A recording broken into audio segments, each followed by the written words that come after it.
தமிழ்நாட்டில் திமுக ஆட்சி மீண்டும் அமையும் என கட்சித் தலைவர் கருணாநிதி நம்பிக்கை தெரிவித்துள்ளார். காஞ்சிபுரம் மாவட்டம் படப்பை அருகே உள்ள கரசங்காலில் திமுக மகளிர் அணி சார்பில் மதுவுக்கு எதிரான மகளிர் அணி மாநாடு நடைபெற்றது. மாநாட்டில் பேசிய திமுக தலைவர் கருணாநிதி, சின்னஞ்சிறு மாநிலங்கள் முன்னேறியுள்ள நிலையில் அண்டை மாநிலங்களையே நம்பி தமிழகம் முன்னேற முடியாத நிலை உள்ளதாக குறிப்பிட்டார். ஏழை எளியவர்கள், வறுமையில் வாடுபவர்களை எண்ணி பார்க்கும்போது தமிழ்நாட்டில் திமுக ஆட்சி மீண்டும் அமையும் என்று நம்பிக்கை ஏற்பட்டுள்ளதாக அவர் தெரிவித்தார்.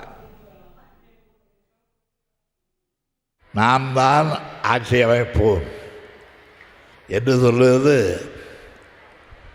நம்முடைய உறுதியை தெரிவிப்பதாகும்.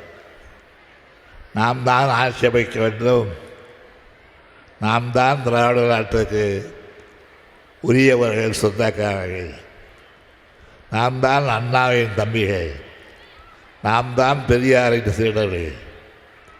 அப்படிப்பட்ட நாம் நம்மை விட்டு வேறு யாரும் ஆட்சி அமைக்க முடியாது, கூடாது என்ற அந்த உறுதியோடு நாம் இன்றைக்கு தொண்டாற்றி கொண்டிருக்கின்றோம்.